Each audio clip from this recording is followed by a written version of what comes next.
లేచినోడు పాట పాడతాము. పాట ఇంకా 11వ పాట పాడతాము.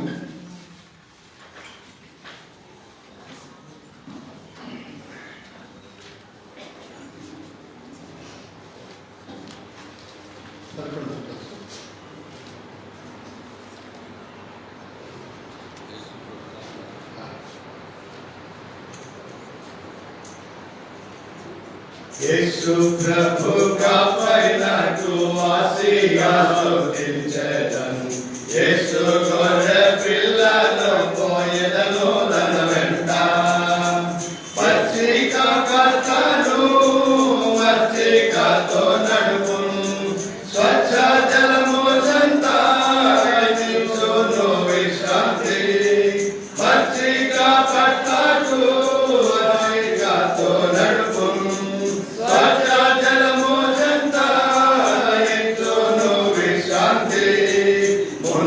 ముందు వెళ్ళొచ్చు పొందుగా రక్షించు నన్ను తన మాధుర్య స్వరమున తనివి తీర్చును ముందు వెళ్ళొచ్చు పొందుగా రక్షించు నన్ను తన మాధుర్య స్వరమున తనివి తీర్చును యేసు ప్రభు కాపరి నాకు ఆశగా స్తుతించెదన్ యేసు గొర్రె పిల్లను పోయెదను తన వెంట మరణాలోయ ద్వారా సరిగా నడిపించును అడవి భయములెల్లా ఎడబాసి రక్షించును మరణాలోయ ద్వారా సరిగా నడిపించును అడవి భయములెల్లా ఎడబాసి రక్షించును అతి ఒత్తి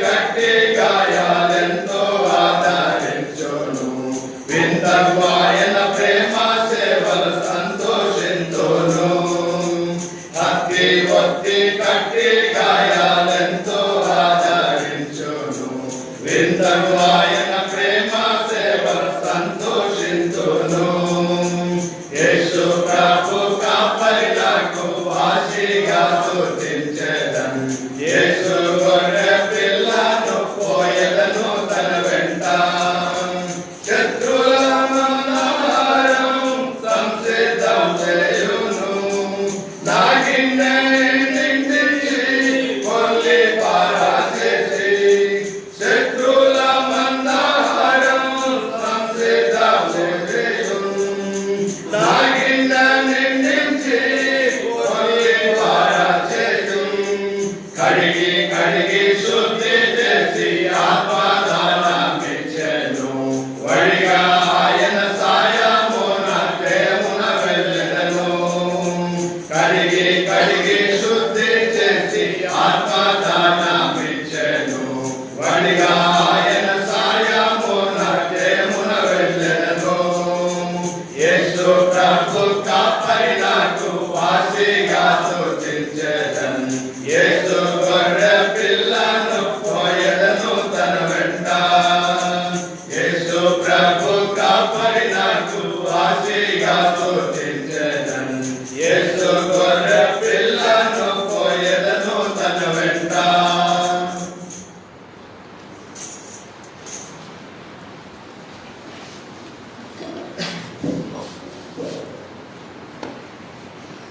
మనసులందరికీ వందనాలు. గత వారము కొంతమంది సిస్టర్స్కి క్విజ్ పెట్టాము. అందరూ తెచ్చిచ్చినారు అనుకుంటాము. మీరు ఈరోజు ఒక 5 ప్రశ్నలు అడుగుతారు. 6 ప్రశ్నలు ఇప్పుడే చెప్పాలి. ఫస్ట్ సిస్టర్స్ వైపు ఒక ప్రశ్న ఇట్లా ప్రతి ఆదివారం కూడా పెడతాము. ఇప్పుడు ఇక్కడే చెప్పాలి. ఇక్కడ ఫోన్ చేసి అడిగి చెప్పేది కాదు. ఇక్కడే సిస్టర్స్ ఫస్ట్ తల్లిదండ్రులు లేకుండా పుట్టినాడు చచ్చిపోయాడు. ఎవరైనా సిస్టర్స్ తల్లిదండ్రులు లేకుండా పుట్టినాడు చచ్చిపోయాడు. Sisters 1 2 right. ఆదాం చెప్పింది. బ్రదర్స్ తల్లి లేదు, తండ్రి లేడు, పుట్టినాడు, చావలేదు. మెల్కిసెదె. సిస్టర్స్ ఎవరు? సరే, ఇప్పుడు మన సిస్టర్స్కే పుట్టిన పిల్లలందరూ కూడా సేవకు సమర్పించేటువంటి స్త్రీ ఎవరు? పేరు చెప్పాలి. మోసే తల్లి ఒకే పేరు, ముగ్గురిని సేవకు ఇచ్చింది. వాళ్ళ పేరు ఏం పేరు?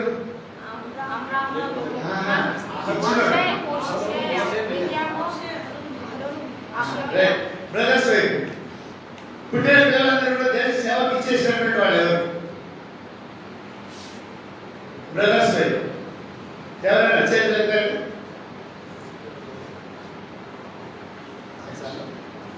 ఇంకేమైనా వెనకాల పుట్టిన పిల్లలందరూ కూడా దేశ సేవకు ఇచ్చేశారు. చెప్పండి ఎవరండి? అమ్మ బ్రదర్స్ ఎస్ఐ కుమార్ 8 మందిని సైన్యంలో ఉన్నారు. చివరిలో కూడా రాజు అయినాడు దేశ సేవకి. సరే, పుట్టిన కుమారులందరికీ కూడా పిల్లలందరికీ కూడా దేశ సేవకు అంకితం చేసిన ఒక స్త్రీ చెప్పండి. సెరూయా. దావీదు యొక్క చెల్లెలు. ఎవరు ఆ పిల్లలు?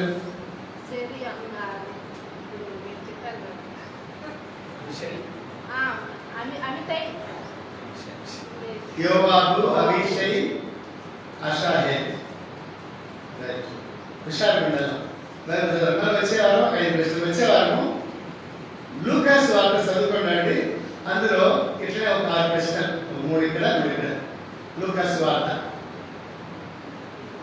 వార్తలో మరి పిచ్చి ఉంటుంది. ఒక 5-10 నిమిషాలు. ఆ తర్వాత వాక్యంలోకి వెళ్దాం. ఇప్పుడు తర్వాత మళ్ళీ ఈ తర్వాత మళ్ళీ ఈ వారం కూడా 26 ప్రశ్నలు ఉన్నాయి. అది కూడా మీకు ఇస్తాము. వచ్చే వారంలో అది కూడా తీసుకురా. ఎవరిని అడగండి, ఫోన్ చేసి వేరే పాస్టర్లను, వేరే దేశాలను, వేరే జిల్లాలు, వేరే రాష్ట్రాలు అడిగి కనుక్కోకండి. మీరు బాధపడతారు, మరి అనుకోండి, చెప్పుకోండి, పర్లేదు. అయితే ఒకటి దానికి వచ్చినట్టు కూడా రాయాలి. రెఫరెన్స్ కూడా రాస్తే మీరు దాన్ని చూసినా లెక్క వస్తారు. మీరు వింటుంటే కాబట్టి మీరు టక్కని చెప్తాం, అది ఎక్కడ ఉంది చెప్తారు. ఇప్పుడు చెప్పిన ప్రశ్న లేదు. అది చెప్తాను.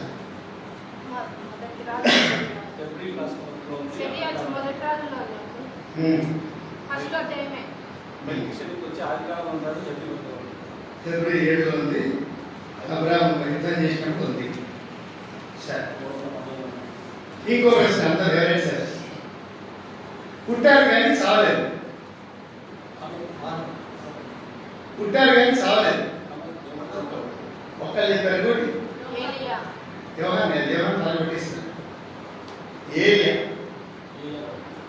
పుట్టారు కానీ చావలేదు. మరి హనోకు, ఏలియా. సరే, రండి. బలలో పాల్గొనడానికి ముందుగా వాక్యం చూద్దాం. మొదటి కొరింథీ పత్రిక 10వ అధ్యాయం. మొదటి కొరింథీ పత్రిక 10వ అధ్యాయము 16వ వచనం చూద్దాం. మార్చి 20 వరకు. మొదటి కొరింథీ పత్రిక 10వ అధ్యాయము 16వ వచనం ఉంది. మనం దీవించు ఆశీర్వచనం పాత్రలు త్రాగుగా క్రీస్తు రక్తంలో పాల్పుచ్చుకుంటే, మనం విడిచి రొట్టె తినుట క్రీస్తు శరీరంలో పాల్పుచ్చుకుంటే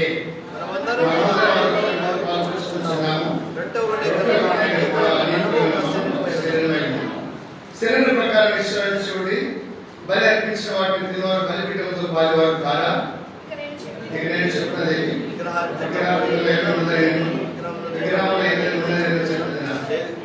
లేదు కానీ అన్యులు అర్పించుకోవడం దేవుని కాదు, దైవునికి అర్పించున్నానని చెప్తున్నాను. మీరు దైవంలో పాల్గొనడం నాకు ఇష్టం లేదు.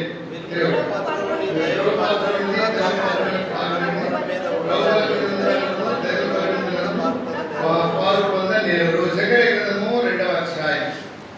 జకర్యా గ్రంథం 2వ అధ్యాయము 8వ వచనం వరకు కలిసి చూద్దాం. జకర్యా గ్రంథము 2వ అధ్యాయం 8వ వచనం వరకు కలిసి చూద్దాం. జకర్యా గ్రంథం. సైన్యములకు అధిపతికి యెహోవా సెలవిచ్చినదేమనగా, తీరలేక ఎక్కడుందో జకర్యా తీసుకురారా చదవ.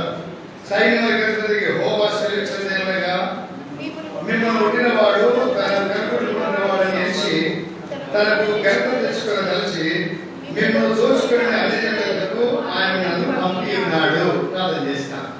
రేపుల మా ప్రియమైన తండ్రి, పరిశుద్ధ దేవ స్తోత్రములు. మంచి కాపరిగా ప్రమాణాకుడానికి నన్ను ఇంతవరకు నడిపించారు. మంచి దేవుడిగా, మంచి బోధకుడుగా, మంచి నాయకుడిగా, మంచి వైద్యుడుగా అన్ని విషయాలు నన్ను నడిపించారు. జాగ్రత్తగా హృదయలాంటి పరిస్థితులు, ఎండిపోయిన పరిస్థితులు, వాడిపోయిన పరిస్థితులు, జారిపోతున్నటువంటి పరిస్థితులు, పారిపోతున్న పరిస్థితులు కూడా నన్ను చేదరించి నాకు తోడైంది. నాకు ధైర్యం ఇచ్చి, నన్ను ఆదరించి, నన్ను ఓదార్చి మీ కృపాక్షేమ నా వెంటనే చేసి నా ఆకలి దాన్ని తీర్చిన వాడు నన్ను వేసుకోవద్దు. దాని కొరకు మీరు చెల్లించిన బలియాగం బట్టి స్తోత్రాలు. మీరు చెల్లించిన బలియాగం ద్వారా మీ పిల్లల్ని అంగీకరించి మీ శ్వాసంలో నన్ను కూడా చేర్చినందుకు స్తోత్రాలు. మీరు తిని త్రాగి ఆధిక్యత నాకు కూడా కలిగించినందుకు స్తుతి చెల్లిస్తూ ఆరాధిస్తున్నాను. ఆయన మరి మేమందరం కలిసి మీ నామం గొప్ప చేయడానికి మీరు మాకు ఇచ్చిన ఈ దినాన్ని బట్టి స్తోత్రాలు చెల్లిస్తూ ఆరాధిస్తున్నాము. ప్రభావం కూడి కలిసి మిమ్మల్ని ఆరాధించినట్లుగా, కూడి కలిసి మీ బలలో పాల్పొందే వారిగా నమ్మకం సిద్ధవలసిన స్తోత్రాలు. వాక్యాన్ని అనుగ్రహించండి.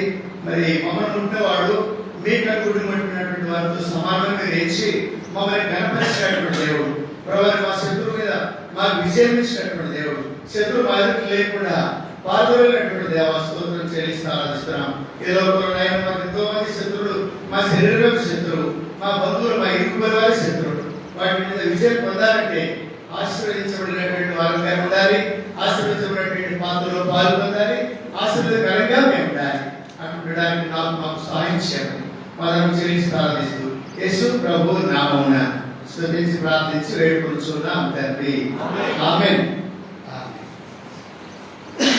మనం దీవించేటువంటి, మనం తినేటువంటి పాత్ర ఆశీర్వదించబడినటువంటిది.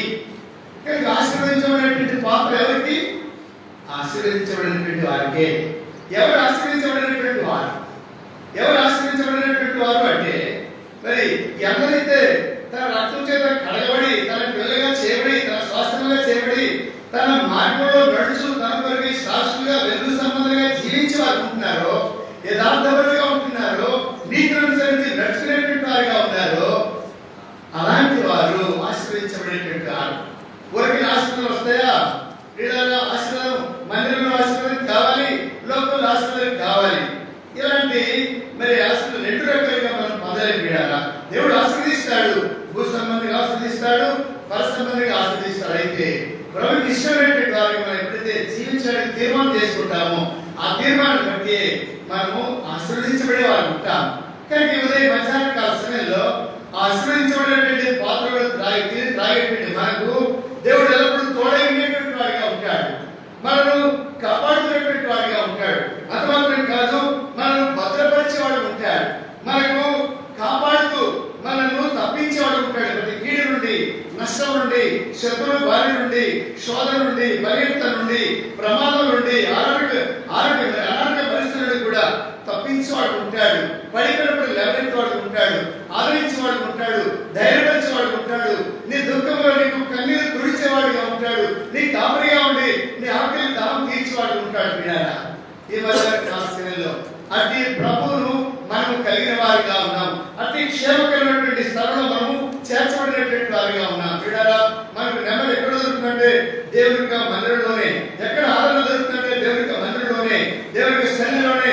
ఎందుకంటే దేవుడు మనకి ఎల్లప్పుడూ తోడై ఉండేటువంటి వాడిగా ఉంటాడు. అలాగే సెలవిచ్చినాడు, మరి యుగ సమాప్తకు సదాకాలం మీతో కూడా ఉంటానన్నాడు. ఎవరి మధ్యగా 13 రేపడింది, నిన్నెన్నడూ విడవను, నిన్నెన్నడూ ఎడవని ఆయనే పలికేటువంటి వాడు ఉన్నాడు. ఏ శ్రేష్ఠంగా రాయబడింది 54:10 పర్వతాలు తొలగిపోయినా మరి నెట్టలు తత్తరిలా నా కృపను విడిచిపోదు, సమాధాన విషయం నా నిబంధన తొలగిపోదు అన్నాడు. 2 కొరింథీయుల 12:9 ప్రకారం నా కృప నీకు చాలును అన్నాడు. పిల్లారా, ఇలాంటి మరి నమ్మకమైనటువంటి దేవుడు ఆశీర్వదించి, భద్రపరిచి, కాపాడి, కన్నీరు తుడిచి, క్షేమం ఇచ్చి, ఆకలి దాహం తీర్చి, సేద తీర్చేటువంటి మంచి కాపరిగా, మంచి దేవుడుగా నేటి వరకు కూడా మనం కలిగినటువంటి వారిగా ఉన్నాం. వీటి స్థితి కలిగినటువంటి మనలను పిల్లల దేవుడు మనం ఎలా కాపాడుతున్నాడంటే, ఎలా భద్రపరుస్తున్నాడంటే, ఆశీర్వదించబడినటువంటి వారు కనుక మనం ప్రభుకు పిల్లలైనటువంటి వారు కనుక, ప్రభుకి ఇష్టమైనటువంటి వారు కనుక, ఆయనకు ప్రియమైనటువంటి వారు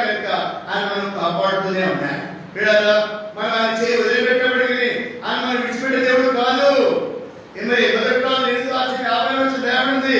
మరి ఈ శుభవార్తను నీకు ఇచ్చాను, మరి అందరికీ విడిచిపెట్టుగా విడిచిపెట్టను, వదిలిపెట్టను, కాపాడుతూనే ఉంటాడు, భద్రపరుస్తూనే ఉంటాడు, తను ఇచ్చిన మాట నెరవేర్చేటువంటి వాడు ఉంటాడు, మన వరకు నడిపించేటువంటి వాడుగా ఉంటాడు. విడారా దాని కొరకు ప్రభు అన్నాడు, మన వరకు నమ్మకంగా ఉండు, మన వరకు నమ్మకం ఉండు, నేను నమ్మకం ఉంటాను, నీవు కూడా నమ్మకం ఉన్నట్లయితే నీకు శివ కిరీటం ఇస్తానంటున్నాడు. విడారా ఈ మధ్య కాశీలో ప్రేమైనటువంటి దేవుడు మనం చదువుకున్న రెండో భాగంగా మిమ్మల్ని ముట్టినటువంటి వాడు తన కడుగును ముట్టినటువంటి వాడితో సమానం. వీళ్ళ మనము దేవుని ఉన్నటువంటి వారు, ప్రభు మన ఉత్తర వయసు మనతో ఉన్నటువంటి వాడు.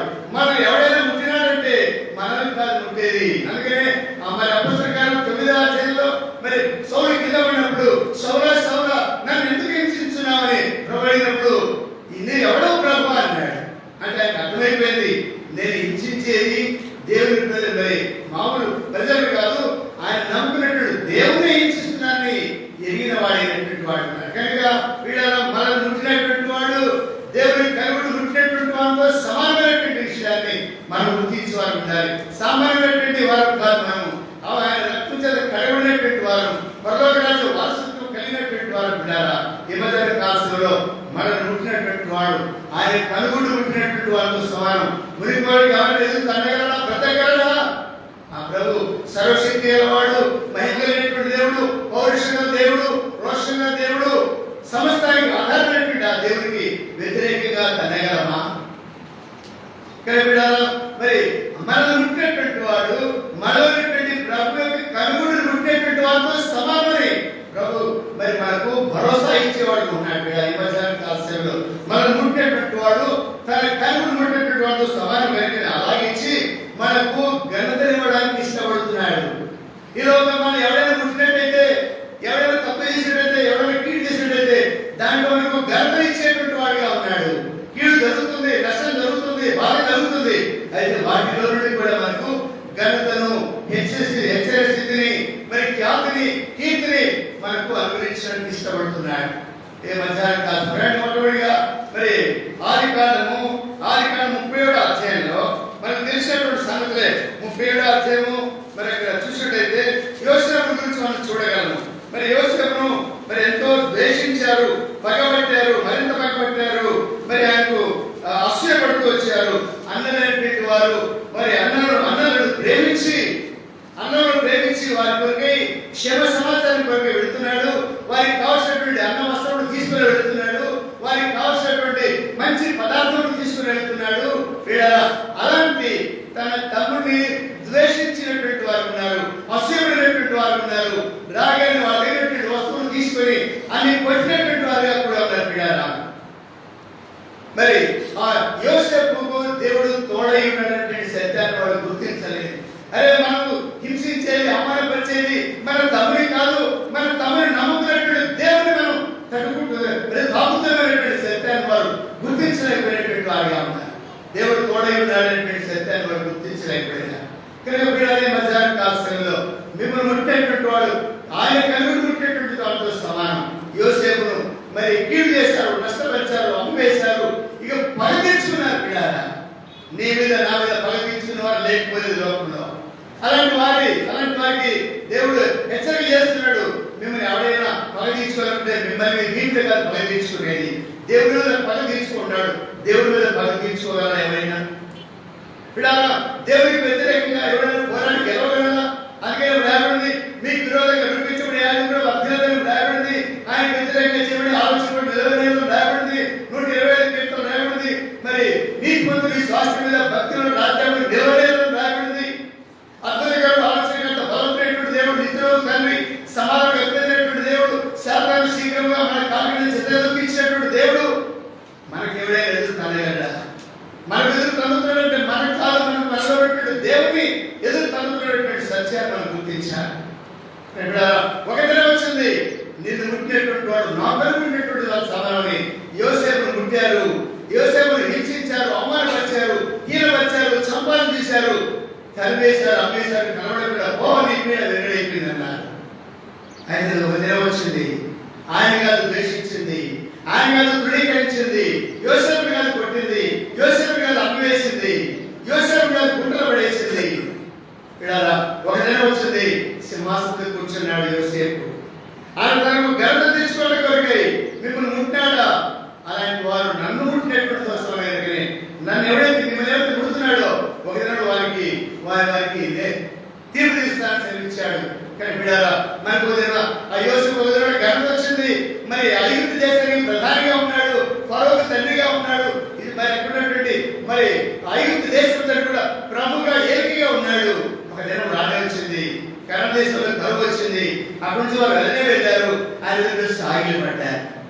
బిడ్డారా, మరి సింహాసనంలో కూర్చున్నటువంటి యోసేపు ఎదుట సాగిలు పడవలసినటువంటి పరిస్థితి వచ్చింది. మిమ్మల్ని ముట్టినటువంటి వాడు నా కనుగొంటున్నటువంటి సమానం. దినం రానే వచ్చింది. ఆయన సాగిలు పడవలసినటువంటి స్థితికి వచ్చారు. ఆయన పాలను పట్టుకోవాల్సిన స్థితి వచ్చింది. ఇప్పుడు ఆయన తెలుసుకుంటే ఏమైనా చేయగలడు, అలాంటి స్థితిలో ఉన్నాడు. అయితే దేవుడు ప్రేమను బట్టి వారిని క్షమించినటువంటి వాడిగా ఉన్నాడు. బిడ్డారా, మన యోసేపును ముట్టినటువంటి వాడు యోసేపుని కాదు, యోసేపుకు తోడైనటువంటి దేవుడు, యోసేపును కాపాడినటువంటి దేవునికి వ్యతిరేకంగా పోరాడినటువంటి వాడు ఉన్నాడు. దేవుడికి వ్యతిరేకంగా పోరాడి గెలవగలమా? బిడ్డారా, మరి యాకోబు రాత్రంతా పోరాడాడు, ఏమైంది? కాలుని కొట్టాడు. బిడ్డారా, మరి అయినప్పటికీ దేవుడు ఆశీర్వదించాడు. అలాగే బిడ్డారా, మనల్ని ముట్టేటువంటి వాడు దేవుడి కనులు ముట్టేటువంటి వాడితో సమానం. అలాగే కంటికి కనుపాపలే కాపాడుతున్నటువంటి వాడు, భద్రపరిచేవాడు, శత్రువుని బారిన తప్పించేవాడు, క్షమమునిచ్చేటువంటి వాడు. బిడ్డారా, అట్టి స్థితిని మనం కలిగినటువంటి వారిగా ఉన్నాం. మనం దీవించబడే మనం పాల్గొనేటువంటి పాత్ర ఏదంటే మనం కాపాడుతున్నటువంటి వారి యొక్క శరీరము, మనం భద్రపరిచేటువంటి వారి యొక్క శరీరము, మనను మరి క్షమస్థితిలో ఉంచినటువంటి వారి యొక్క శరీరంలో మనం పాల్గొంటున్నాం. బిడ్డారా, అలాంటి ఆశ్చర్యమైనటువంటి స్థితిలో నీవు ఉన్నావా? అట్టి స్థితిలో నన్ను ముట్టినటువంటి వాడు ఎవడైనా సరే నన్ను కాదు, నా ప్రభువు ముడుతున్నాడు అనేటువంటి సత్యం నీలో ఉన్నదా? అలాంటి ధైర్యం నీలో ఉన్నదా? అలాగే జీవించగలుగుతున్నావా? ప్రభు నీతో ఉన్నాడని జీవించగలుగుతున్నావా? ప్రభు నాతో ఉన్నాడని చెప్పగలుగుతున్నావా? ఎట్టి స్థితి గలవారు ధైర్యం కనబడాలి. ప్రచారం కాల్సిన మరి యోసేపు ముట్టినారు. అయితే ఏమైంది? ఒక దినమున వారే అవమానకరమైనటువంటి ప్రాణాలపై స్థితిలో తీసుకురాబడ్డారు. చావుకు సిద్ధమైనటువంటి వారు ఉన్నారు. అయితే ఎవరినైతే మృతి వచ్చాడో ఆయనే ఒక దినమున మరి వారిని పోషించవలసినటువంటి స్థితికి దిగజారిపోయినారు. ఆయన పాలన దగ్గరికి వెళ్ళేటువంటి స్థితికి దిగజారిపోయినారు. ఆయన దగ్గర సాగిపడి మొక్కేటువంటి స్థితికి దిగజారిపోయినటువంటి వారుగా ఉన్నారు. మనం అలాంటి స్థితిలోకి పెట్టడానికి ఇష్టపడుతుంది. కనుక అక్కడ రాయబడింది, మరి నిన్ను ముట్టినవాడు లేచి తనకు ఘనత తెచ్చుకొని తలచి. కనుక మనల్ని ముట్టేటువంటి వారి ద్వారా మరి మనల్ని ఎవరైతే ముడుతున్నాడో వాళ్ళ ద్వారా దేవుడికి ఘనత కలిగినట్టుగా మనల్ని హెచ్చించేటువంటి వాడిగా ఉన్నాడు. రెండవదిగా ఎస్తేరు గ్రంథం 3వ అధ్యాయం, ఎస్తేరు గ్రంథము 3వ అధ్యాయం, ఎస్తేరు గ్రంథం 3వ అధ్యాయం 8వ వచనం చూడండి. ఎస్తేరు గ్రంథం 3వ అధ్యాయం 8వ వచనము, అంతటా హామాను అహష్వేరోషుతో చెప్పినదేమనగా, మీ రాజ్య అన్నిటి యందు జనులు ఒక జాతి వారు చెదిరి ఉన్నారు.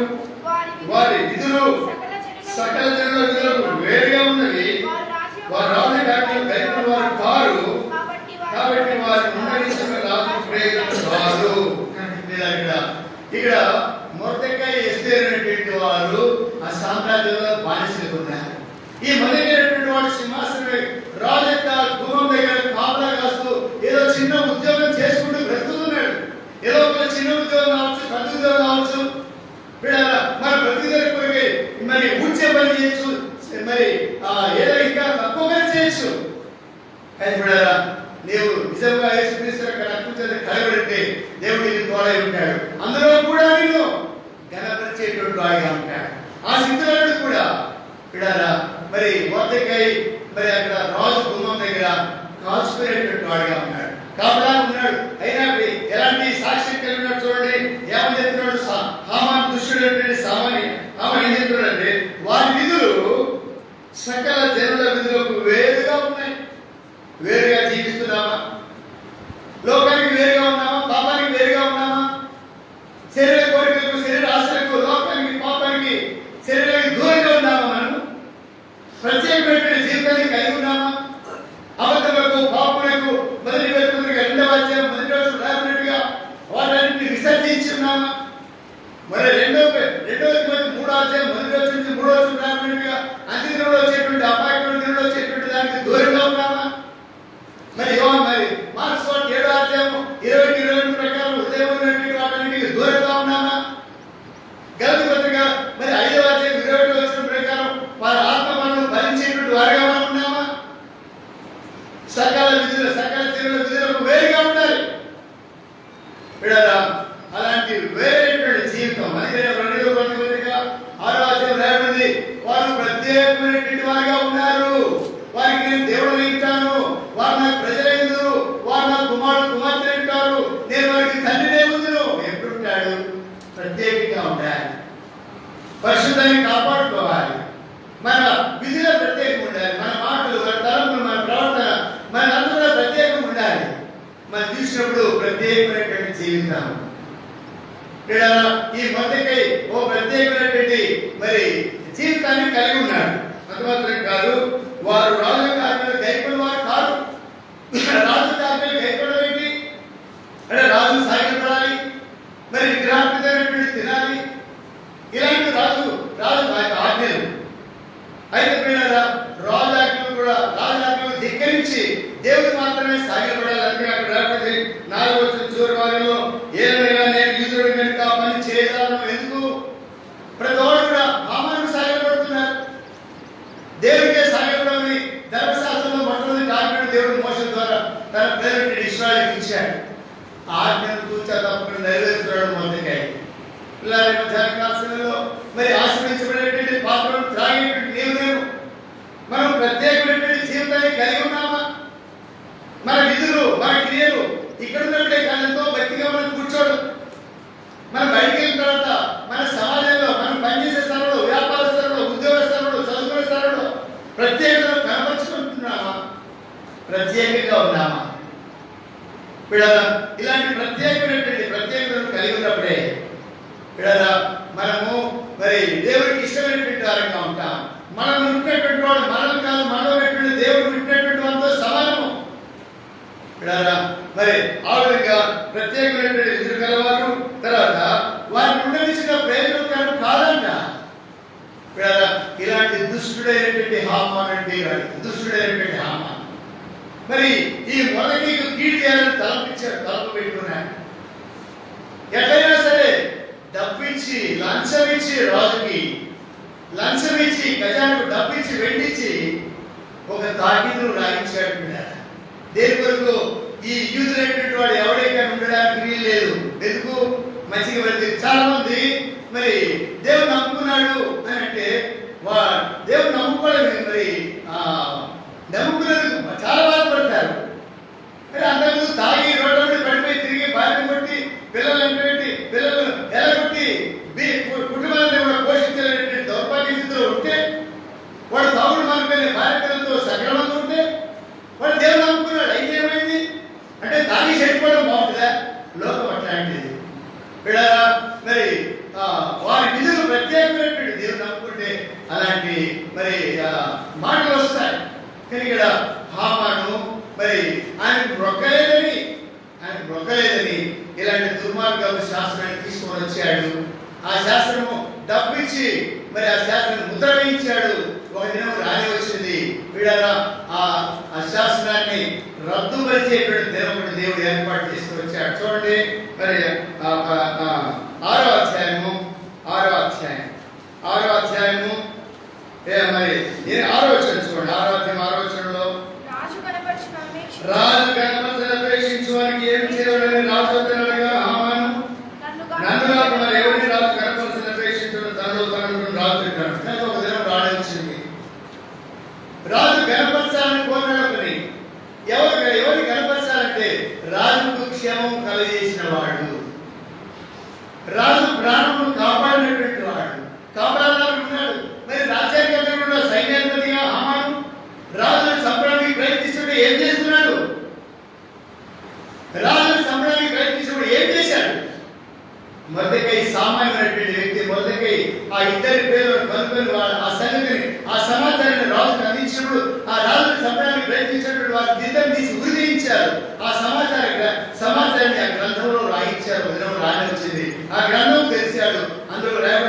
ఎప్పుడో పరాని యూదుడైనటువంటి కాపలాదారుడైనటువంటి మొదటి రాజును చంపడానికి ప్రయత్నించేటువంటి వారిని కనుగొని అప్పగించిన దాన్ని బట్టి రాజును కాపాడాడు అని రాయబడింది.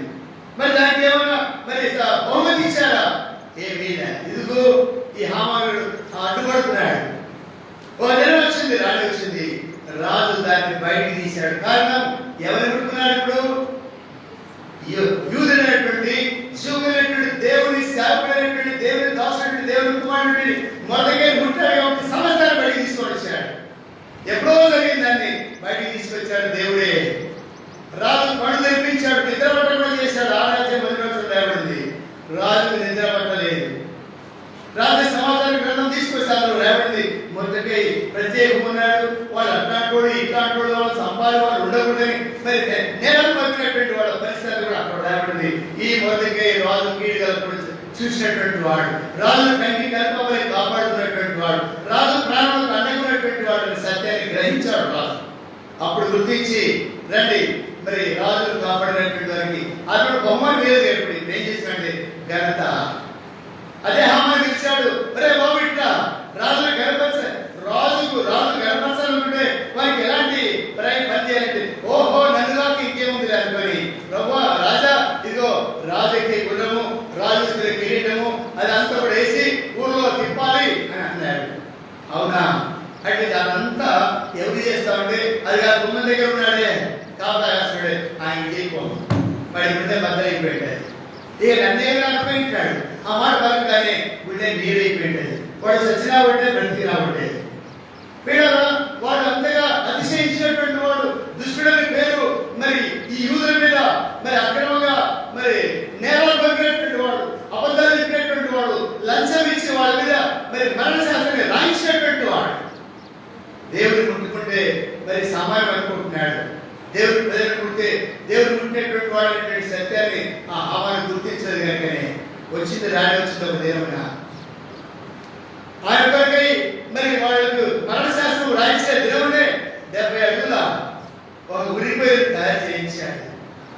ఎందుకు ఎప్పుడు సమయం దొరుకుతుందా రాజు వీళ్ళు చంపేసే అంటాడు. ఆ దిన ఆ 70 అడుగుల మరి ఆ పొయ్యి మీద దీన్ని ఉరి తీయాలని తలంచినటువంటి వాడు ఆయన భార్య.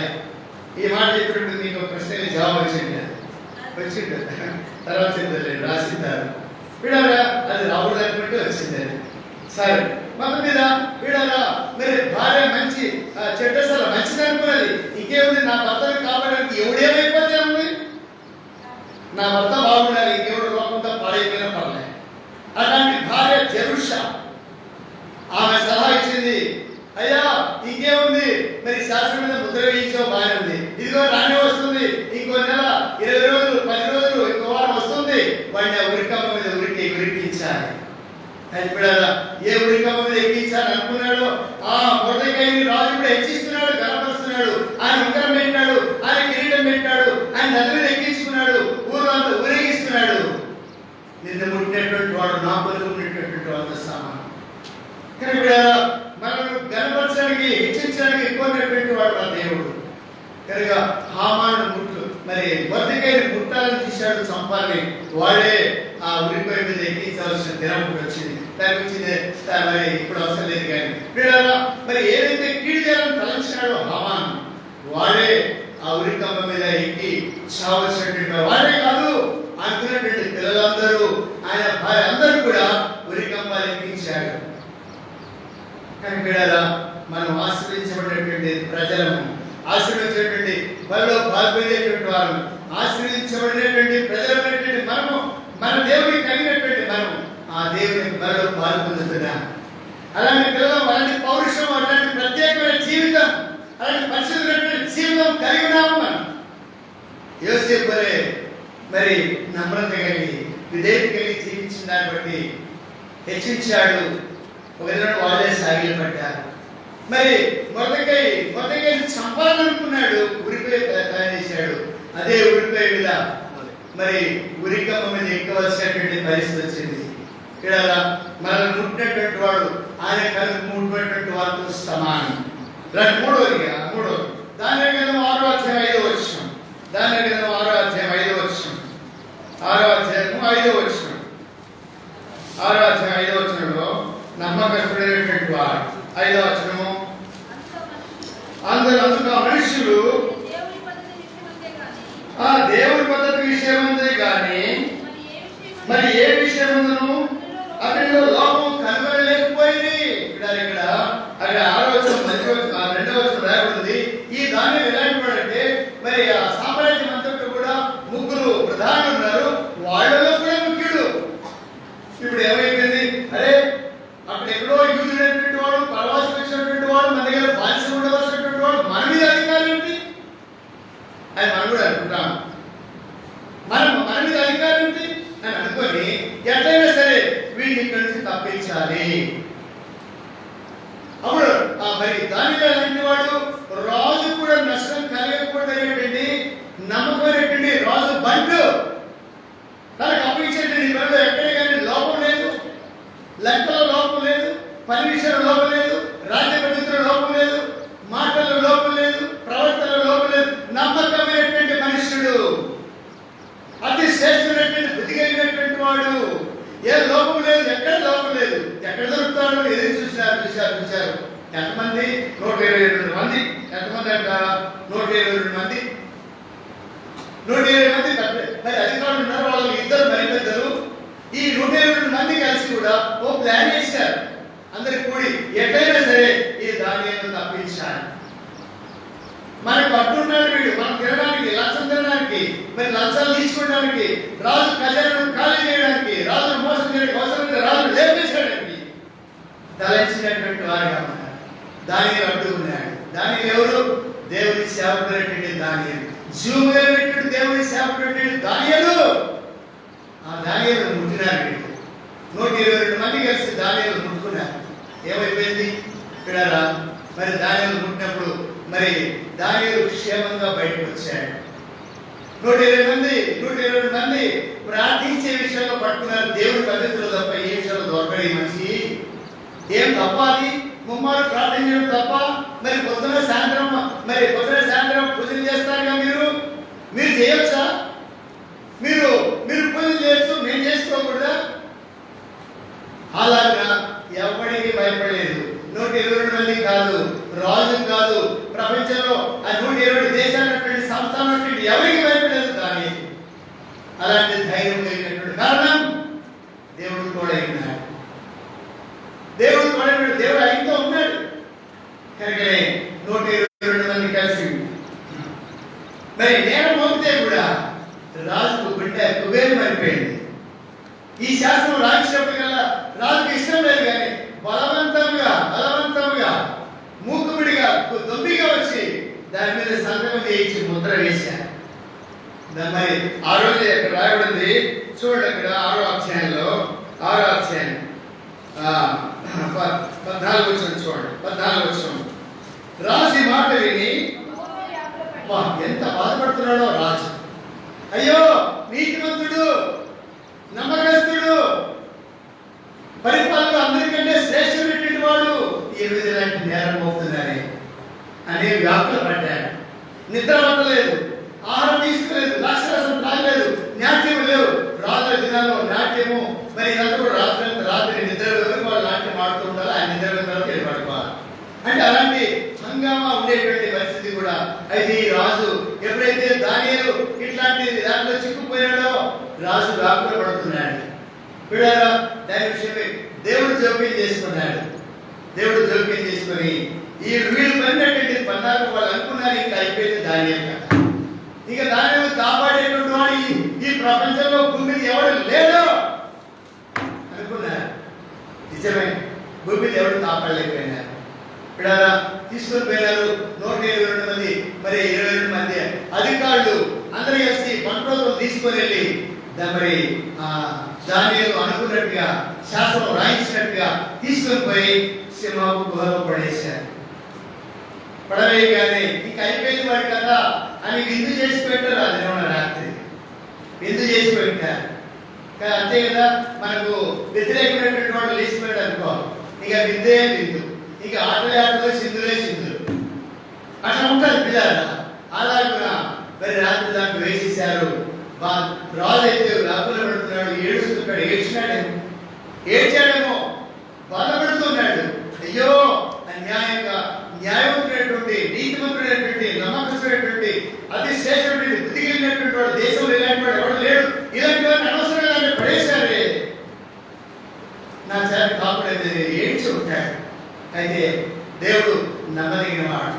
నిన్ను ముడితే దేవుడు ఊరుకుంటాడా? నన్ను ముడితే దేవుడు ఊరుకుంటాడా? నిన్ను ముడితే దేవుడు ఊరుకోడా?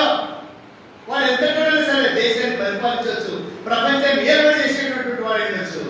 మనం ముట్టినటువంటి వాడు ఆయన ముట్టినటువంటి వాళ్ళతో సమానం. పిల్లరా, ఈ దానియేలు లోపల వేశారు కానీ ఒక సింహం కాదు, 2 సింహాలు కాదు, 2000 సింహాలు పైన ఉంటాయట. పెద్ద మైదానం, అండర్ గ్రౌండ్ పెద్ద మైదానంలో కొన్ని వేల సింహాలు. ఆ సింహాసనంలో ఒక్కడిని వేస్తే ఎంత, ఎక్కడి ఆ 100,000 సింహాలకి ఒక్క మనిషి ఏమవుతాడు? వాళ్ళు అనుకుంటారు అన్ని సింహాలు ఏ ఒక్క ముక్కు కూడా దొరికేది. రండి మనం విందు చేస్తున్నాం, విందు చేస్తున్నట్టు. అయితే ఎప్పుడైతే ఈయన లోపలికి అడుగు పెడుతున్నాడో ఆ సింహాలను కూడా హ్యాపీగా ఆయన కోసం ఎదురు చూస్తున్నాయి. రండి మాతో పాటు రాత్రి గడుపుదాం. ఆ రాత్రి సింహాల మధ్య హాయిగా కూర్చున్నాడు ప్రార్థన చేస్తూ. హాయిగా నిద్రపోయినాడేమో, ప్రార్థన చేస్తున్నాడేమో. తెల్లవారుగానే, ఇంకా తెల్లవారుగానే 4వ శ్యామన రాజు పరిగెత్తుకుంటూ వచ్చాడు మెల్లని స్వరంతో, ఓ దానియేలు, జీవగల దేవుని సేవకుడు దానియేలు, నిత్యము నీవు సేవించినటువంటి నీ దేవుడు నిన్ను కాపాడినాడా?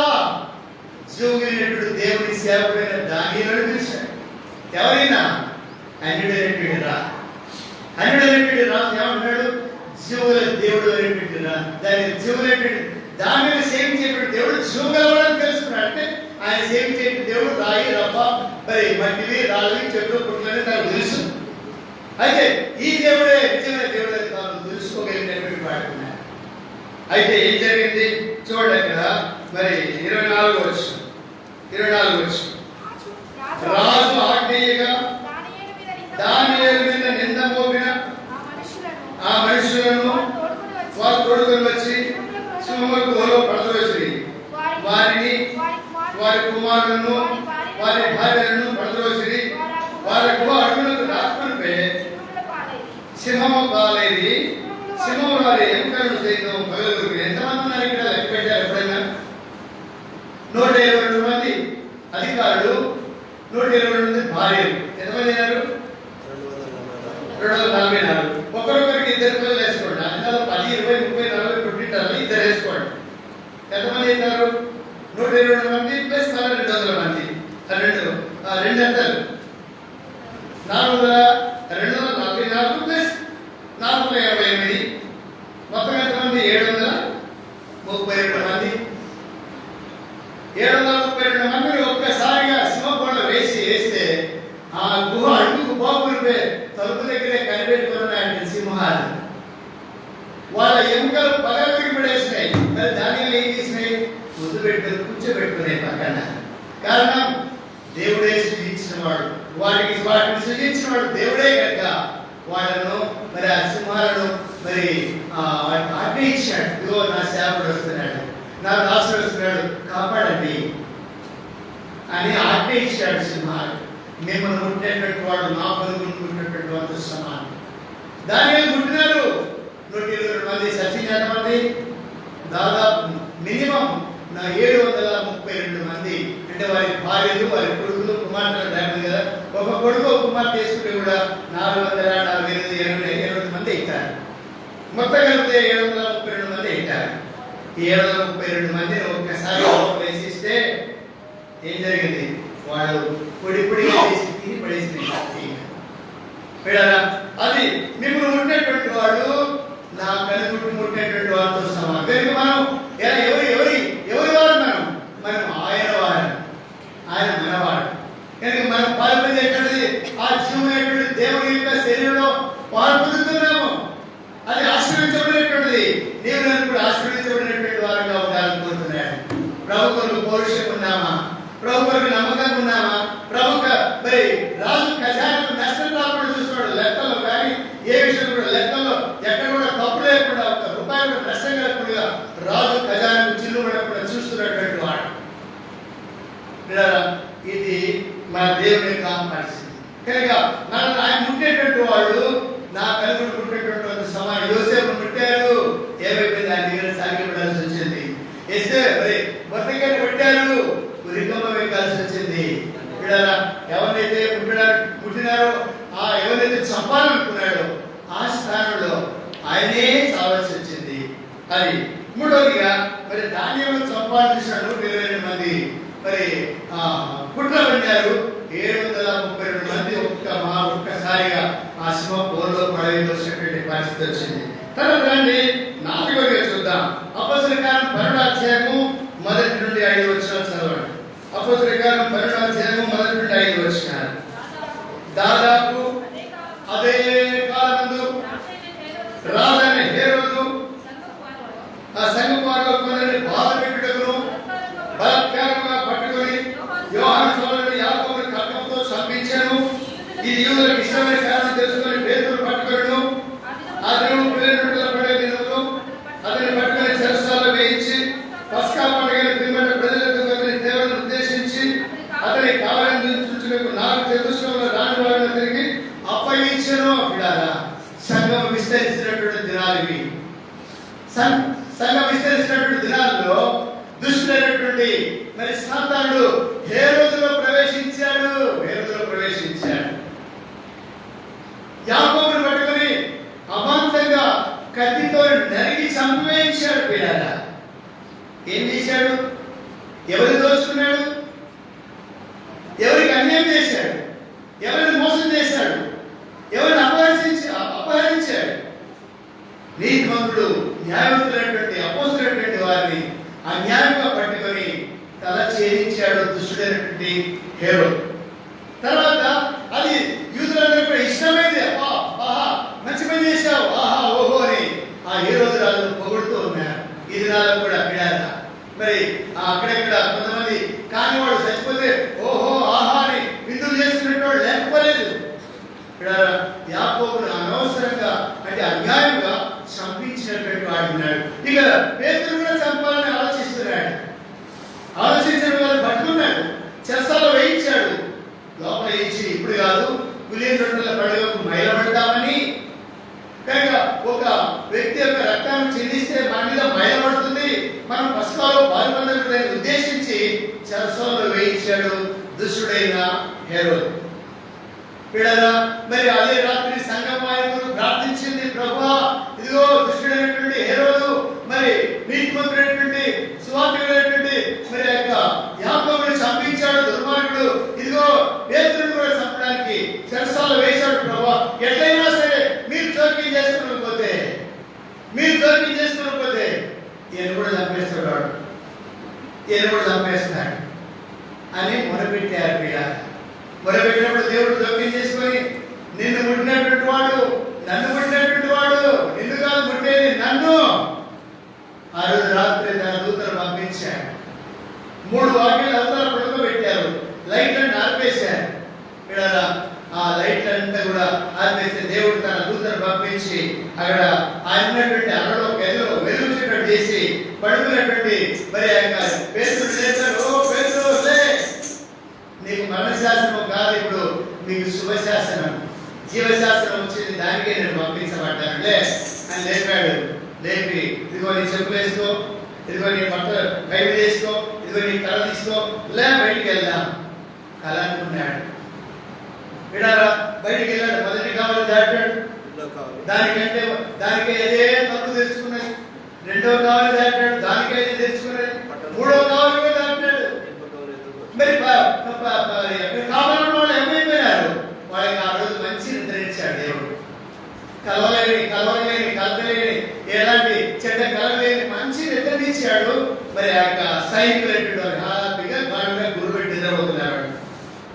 ఏమి సర్వీస్ అప్పుడు లేకుండా ఇక ఎవరైనా తలుపు తీసుకుని లోపల పెడితే కూడా నిద్ర పేరుకునేటట్టు లేదు. వాడు నిద్రపోయినారు. 2వ కావాలి 3వ కావాలి దాటిన తర్వాత దూత అన్నాడు, ఇదిగో పలానా చోటుకి అని ఆయన విడిచిపెట్టి వెళ్ళిపోయినాడు. ఆయన సరాసరిగా ప్రార్థించే వాళ్ళ దగ్గరికి వెళ్ళాడు. ఆ తర్వాత జరిగిన సందర్భం ఏంటి? రండి, అదే అధ్యాయము 21వ వచనం. అదే 21వ వచనంలో ఒక దేవుడు రానే వచ్చింది, నియమింపబడిన దేవుడు రానే వచ్చింది. వారి కాలం కూడినటువంటి దినం రానే వచ్చింది. వారి పాపం పండేటువంటి దినం వచ్చింది. పిల్లలా మరి ఎవరికైనా కీడు చేశామా? మనకు కూడా దేవుడు ఒక నిర్ణయిస్తాడు. కీడు చేశావా, నష్టపరిచావా, గాయపరిచావా, బాధపరిచావా, నీవు చేసినటువంటి కీడు, నీవు చేసినటువంటి మరి అఘాయితం నీ మీదకి వస్తుంది. అక్రమంగా అన్యాయంగా చంపినటువంటి వాళ్ళు హేరోదు మరి యాకోబులు. ఇప్పుడు పేతురును సంపాదన కూడా దేవుడు జోక్యం చేసుకోవడం కనుక నీవి కొట్టిన దేవుడు రానే వచ్చింది. తర్వాత హేరోదు రాజు రాజవస్త్రం ధరించుకొని న్యాయపీఠంలో కూర్చుంటే వాళ్ళతో ఉపన్యాసం చేస్తున్నాడు. ఏం చేస్తున్నాడు ఏమో తెలియదు. ఏం ఉపన్యాసం చేశాడో తెలియదు. ఓహో, నేను నా రాజ్య పరిపాలన ఎట్లుంది? ఓహో రాజా బేష్, ఇదిగో యాకోబుని చంపించావుగా బేష్, ఇక పేతురు కూడా లోపలించావుగా బేష్, అన్ని బాగా ఉన్నాయి. చాలా పరిపాలిస్తున్నాడండి. ఓహో, ఇది దేవుడి స్వరమే కానీ మామూలు స్వరం కాదు ఇది. నీవు దేవదూత వంటి వాడు అని. ఓహో ఆహా, పొగిడారు. ఏమైపోయింది పొగిడితే? ఎవరు ముట్టుకున్నాడు? ఇప్పుడు ఎవరు ముట్టాడు? దేవుని దాసుడైనటువంటి పేతురును ముట్టాడు, మరి యాకోబును ముట్టాడు. ఇప్పుడు ఏం జరిగింది రండి. ఇది దైవస్వరమే కానీ మానవస్వరం కాదని కేకలు వేశారంట వాళ్ళు. కేకలు వేసిగా ఏం చేశారో తెలియదు. అయితే అతడు దేవుడిని మహిమపరచనందున మరి యూదులకు అధికారి కదా, దేవుడిని ఏమైనా మహిమ కలిగింది ఆయన ద్వారా? దేవుడికి ఏమైనా మహిమ వచ్చింది ఆయన ప్రసంగంలో కానీ, ఆయన మాటలు కానీ, ఆయన ప్రవర్తనలు కానీ? ఎక్కడ దేవుడికి మహిమ రాలేదు. మన జీవితాల్లో దేవుడికి మహిమ రాకుండా మనవాడికి అన్ని అయిన తర్వాత అన్ని పనులు అయిన తర్వాత అన్న ప్రార్థన చేయడానికి రండి అన్న, ప్రార్థన చేసి రండి అన్న. అది మన పని. అన్ని అయిన తర్వాత దేవుడి దగ్గరికి వస్తాం. ఇంకా లేకపోతే ఎక్కడ చిక్కకపోతే, ఎక్కడ కాకపోతే దేవుడి దగ్గరికి వస్తాం. ఎందుకు? ఆపద మొక్కలు వాడు ఉన్నాడుగా. ఆపద మొక్కలు వాడే కాదు నా దేవుడు. ఆపదశుడు మాత్రం కాదు, అన్ని సమయంలో అన్ని కారణములు ఏకరీతిగా ఉన్నటువంటి దేవుడు. అన్ని కారణులను అన్ని సమయమందును ఏకరీతినటువంటి వాడు. ఆపద మొక్కలు మొక్కేటువంటి, ఆపద మొక్కలు మొక్కించుకునేటువంటి వాడు కాదు. అంటే ఆపదశుడు దేవుడు, లేకపోతే దేవుడు నేనేవాడు. అట్లాంటి దేవుడు కాదు. సజీవుడైన దేవుడు, మాట్లాడే దేవుడు, చూస్తున్న దేవుడు, వినుచున్న దేవుడు, మన కార్యాలను సఫలపరిచేటువంటి దేవుడు. దేవుడిని మహిమపరచవా? నీ జీవితంలో ఉదయకాలం లేచి రాత్రి పడుకున్న దేవుడిని కనపరచవా? నీకు ఆశీర్వాదంలే, నీకు క్షేమంలే. దేవుడిని మహిమపరచనందున ఏం జరిగింది? చదవండి. దేవుడిని మహిమపరచనందున వెంటనే ప్రభు దూత అతని మొత్తెను అనేదా? లేదా? వెంటనే ప్రభు దూత అతని మొత్తం. ఏం మాట్లాడే పనిలే. దేవుడికి మహిమ రాకపోతే వెంటనే నీకు శిక్ష వస్తుంది, నా మీదకి వస్తుంది. దేవుడికి మొదటి ప్రాధాన్యత ఇవ్వకపోతే మనం నష్టపోతాం. మన కుటుంబం మనం క్షేమం పొందలే. వీడారా ఇక్కడ దేవుడిని మహిమపరచుకుంటారు. వెంటనే దేవుడు తన దూతను పంపించి అక్కడ విసిగాడు. విసిగేశాడు. విసిగి ఏమైపోయింది? ముద్దునప్పుడు పురుగులు పడ్డాయి. ఊరికనే కాదు, ఊరికి సావలే, పురుగులు పడి చచ్చాను. ఇక్కడ జాగ్రత్త. దేవుడికి మహిమ రాకుండా మనం జీవిస్తే, మన మహిమ కొరకు మనం కోరుకుంటే, మన నీతిని స్థాపించాలని కోరుకుంటే, మన తర్వాత దేవుడు అందుకే లోకంలో సామెత చెప్తారు, టీచర్ నేర్పిస్తారు. మీరు కూడా నేర్పిస్తుంటారా? తల్లి, తండ్రి, గురువు, దైవం. దైవం ఏడున్నాడు? ఆకలి గుర్తొస్తే దేవుడు, కష్టం వస్తే దేవుడు, లేకపోతే దేవుడే. తల్లి, తండ్రి, గురువు, దైవం. అది కాదు మన ఈక్వేషన్. జీవమైనటువంటి దేవుడి ఈక్వేషన్ అని కాదు. మొదట ప్రభు, తర్వాత నీ తల్లి, నీ తండ్రి, తర్వాత నీ తల్లిదండ్రులు పెట్టేటువంటి, తర్వాత గురువు దగ్గరికి పోతావు. నీకు బతుకు నేర్పించి, నీ క్రమం నేర్పించేవాడు నీ గురువు. మూడోవాడు, మొదటివాడు నీ దేవుడు. నేను నీ తల్లిదండ్రులను పుట్టించేవాడు నీ తల్లిని, నేను నీ తల్లిదండ్రులను పుట్టించేవాడు నీ దేవుడు పట్టుబడ్డ. రెండవది నిన్ను కన్నటువంటి వాడు రెండవ స్థానము. మూడవ స్థానం నీకు గురువులు. అలాగే కాకుండా ఈ హేరోదు తను తాను హెచ్చించుకున్నాడు. కనుకనే దేవుడు పొత్తాడు, పురుగులు పడి చచ్చాడు. ఐదవది చూడండి. ఐదవదిగా ఆదికాండము 20వ అధ్యాయం. ఆదికాండము 20వ అధ్యాయం 2వ వచనం చూడండి. ఆదికాండం 20వ అధ్యాయం 2వ వచనం. అప్పుడు అబ్రహాము ఈమె నా చెల్లెలని చెప్పిన కనుక గెరారు రాజును అబీమెలెకు శారాను పిలిపించి తన ఇంట చేర్చుకొనెను. చూడండి, ఈ దుర్మార్గుల రాజ్యాల్లో ఫరో కానీ ఈ రాజులందరూ కూడా ఆ దేశంలో ఎవరు ఆడమనిషి మంచి కనబడితే తీసుకొని పోతారు. అక్కడ దుర్మార్గులు ఆ రాజు అంటే ఇశ్రాయేలు కాకుండా మిగిలిన రాజులు మొత్తం అంతే. అన్ని రాజులు కల్లీలు కానీ, మరి ఐగుప్తులు కానీ, లేకపోతే గెరారులు కానీ, ఫిలిస్తీన్లు కానీ, ఎవరైనా సరే ఎవరు తీసుకెళ్తారు? ఎవరైతే ఆ రాజు అధికారులు ఉంటారో వాళ్ళ భార్యలు, వాళ్ళకి నచ్చిన వాళ్ళందరూ తీసుకెళ్తుంటారు. వాళ్ళు చేసే పనికి మన పని. అయితే మరి శారా అప్పుడు ఎన్నేళ్ళు శారాకు అందాజు చెప్పండి, త్వరగా చెప్పాలి. కాదు ఇంకా 6 నెలలకు పుట్టాడు ఇస్తారు. నెక్స్ట్ అధ్యాయం అదే ప్రక్కన తర్వాత అధ్యాయం అంటే అప్పటికి 99 ఏళ్ళప్పుడు 18వ అధ్యాయంలో కనపడిపోయినాడుగా. అంటే 99 ఏళ్ళు దాటినాయి. అంటే ఇంకా ఇస్సాకు పుట్టేటువంటి దినాలు అంటే అబ్రహాంకు 100 సంవత్సరాలు పడినాయి, శారాకు 90 పడ్డాయి. ఆ వయసులో ఆ శారాను మోహించి అబీమెలెకు తన ఇంట చేర్చుకున్నాడంట. వాళ్ళు చెప్పిటారు, ఆహా ఓహో అయ్యా రాజుగారు ఇదిగో కామంది, ఆహా ఓహో అని చెప్పినారు. అట్లా అయితే తీసుకురాడు. అప్పుడు తీసుకెళ్ళి ఆయన దగ్గర ఎవరు మీరు తీసుకుని వచ్చావా? ఇదే రాజు తీసుకురామంటున్నాడు. నా చెల్లెలు బాబు అయినా ఆమె మా అన్న అని చెప్పింది. అయినా వల్ల తీసుకురామన్నాడు. రా తీసుకెళ్ళారు. తీసుకొని పోతే రాత్రి ఏమన్నాడు చూడండి. 3వ వచనం. ఆయన రాత్రి వేళ దేవుడు స్వప్నంలో అబీమెలెకు వద్దకు వచ్చి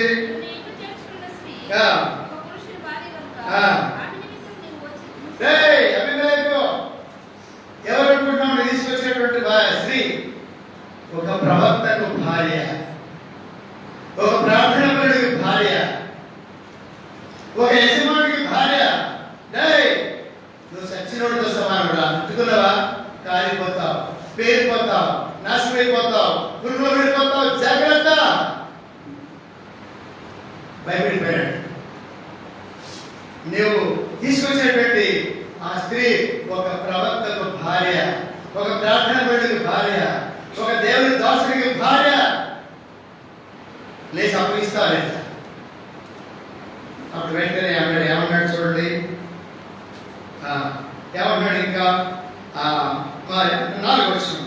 అతడు ప్రభా ఈ నీతి గల జనులను హతం చేయవాలని ఈమె నా చెల్లెలు అతడు నాతో చెప్పలేదా? మరి ఇట్లాంటి నీతి గల జనమైతే నాతో ఎందుకు చెప్పలేడు? నువ్వు చెల్లెలైనా తీసుకొచ్చుకుంటావు, భార్యనే తీసుకొచ్చుకుంటావు, నువ్వు ఇలాంటి దుర్మార్గుడురా అని దేవుడు హెచ్చరించి ఏమన్నాడు చూడండి. అతని గురించి చెప్తాడు 7వ వచనం. కాబట్టి ఆ మనిషిని భార్య తిరిగి అప్పగించు, లేకపోతే నీ ఇష్టం. ఆ భార్యను ఆయన అప్పగించకపోతే వెంటనే నువ్వు కనుక వెంటనే ఆ ఇంటికి పంపేయకపోతే, ఆయన భర్తకి పంపేయకపోతే నీ ఇష్టం, జాగ్రత్త. కనుక పాపం మన ఇంట్లో దాచిపెట్టుకుంటే, పాపపు సామాన్లు, పాపపు వస్తువులు మన ఇంట్లో ఉంటే ఖబర్దార్, జాగ్రత్త. ప్రభు అన్నాడు వెంటనే ఇచ్చేసేయి, వెంటనే పంపించేసేయి. దీంట్లో పాపపు సొమ్ముందా, పాపపు వస్తువులు ఉన్నాయా? జాగ్రత్త, వెంటనే పంపించేసేయి. అతడు ప్రవక్త నీకోసం ప్రార్థన చేస్తాడు. నువ్వు ఎప్పుడైతే ఆమె తీసుకొచ్చి ఇంట్లో పెట్టుకున్నావో ఆ క్షణం నుండి నీ ఇంట్లో, నీ దేశంలో నీ ప్రతి వాడి గర్భం మూయబడింది. ప్రతి స్త్రీ గర్భం మూసేశాను. వాళ్ళకి తెగులు తెచ్చాను, వాళ్ళకి జబ్బులు పెట్టాను. నీకోసం ప్రార్థన చేయాలంటే నీవు, నీ భార్య, నీ పిల్లలు, నీ దాసులు, నీ మరి ప్యాలెస్ అంతా కూడా బాగుపడాలి, బతకాలంటే ముందు ఆయన పంపించేశాడు.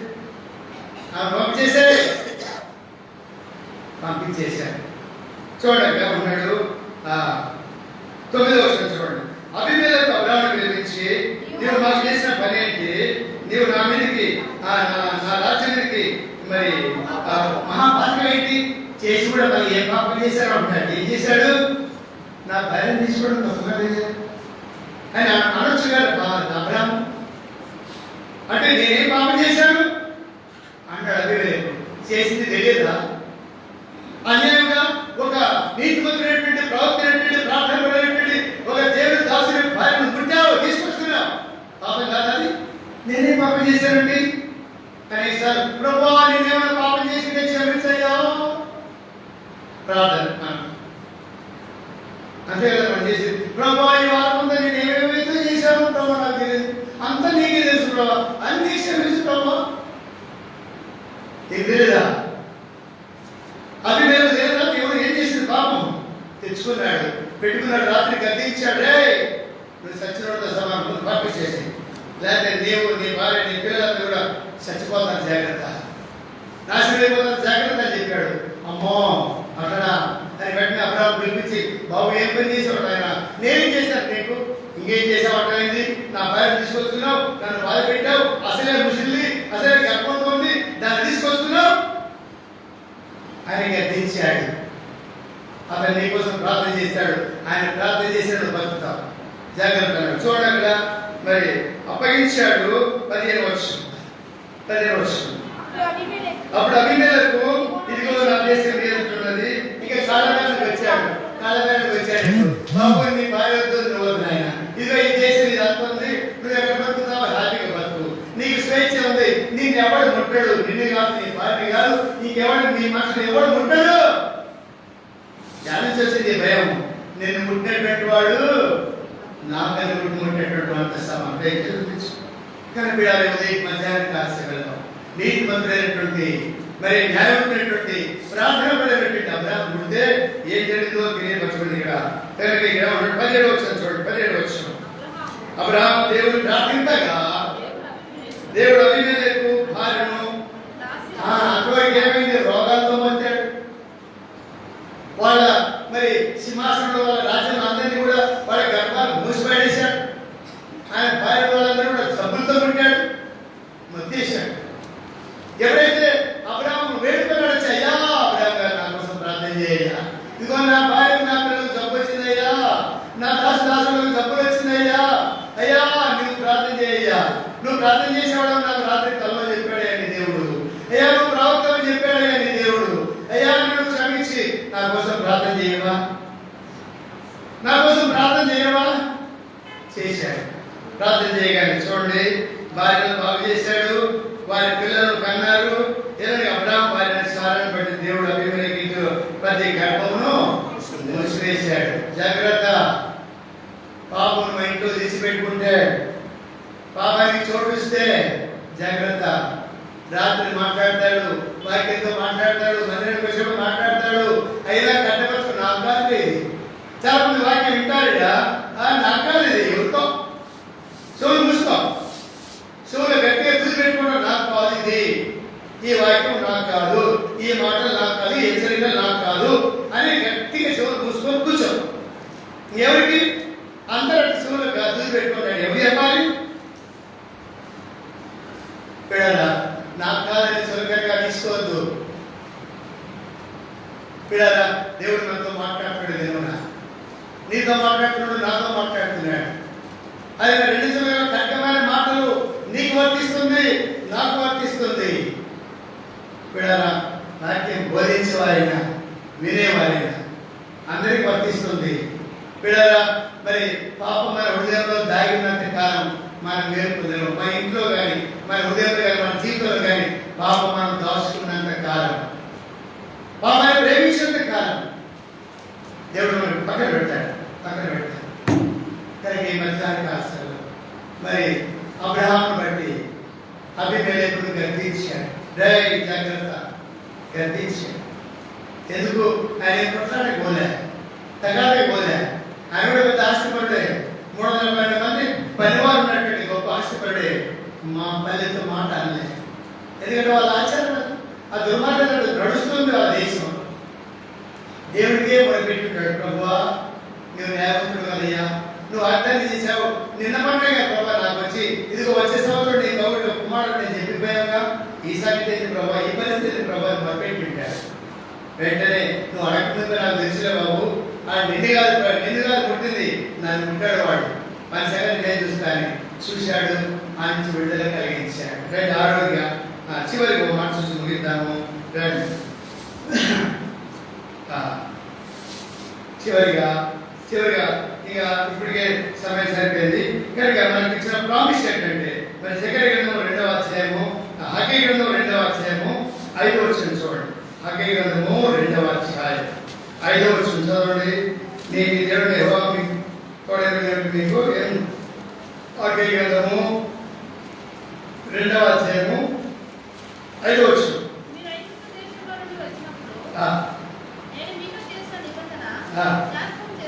చేసుకోండి, నా ఆత్మ మీ మధ్య ఉన్నది కనుక మీరు భయపడండి. నా ఆత్మ మీ మధ్య ఉంది, మీరు భయపడాల్సిన అవసరం లేదు. మిమ్మల్ని పుట్టోడు మిమ్మల్ని కాదు పుట్టేది, నన్నే పుట్టేది కనుక నా ఆత్మ మీ మధ్య ఉంది.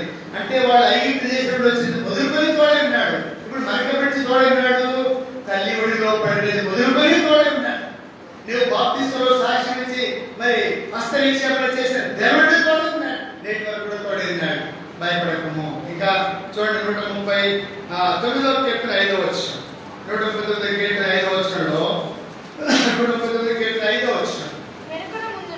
వెనకను అంటే ఎట్లా వెనకను ముందును నీవు నన్ను ఆవరించిన వెనక అద్భుతమైన ఆవరించాడు. చాలు ఇప్పటికే సమయం అయిపోయింది. కానీ ప్రేమమైనటువంటి దేవుడు మనకు కాపాడుతూ ఉన్నటువంటి దేవుడు, భద్రపరిచేవాడు, కన్నెరించేవాడు, మన ధైర్యం మనతో మన ప్రభు ఉన్నాడు, మనలో ఉన్నాడు, మన జీవితంలో ఉన్నాడు. మనం పుట్టినటువంటి వాడు మనగారు పుట్టే మన నమ్ముకున్నటువంటి మనలో ఉన్నటువంటి మనకున్నటువంటి మన దేవుని పుడుతున్నాడు. జాగ్రత్త, మన హృదయంలో పాపం దాచుకున్నటువంటి మనం మేలు పొందలేదు. అదేవిధంగా ప్రభు బలిలో పాల్పొందేటువంటి దేవుని ఆశీర్వదించబడేటువంటి పాత్ర. ఈ పాత్ర పాల్పొందే మనం మరి ఎంతో భయం కలిగి మరి మనం ప్రత్యేకంగా ఉండి ప్రభువుల పాత్ర ద్వారా మనము మన కుటుంబాల ఆశీర్వదించబడుతుంది. ప్రభువులకు సాయం చేయగా ప్రార్థన చేస్తాం.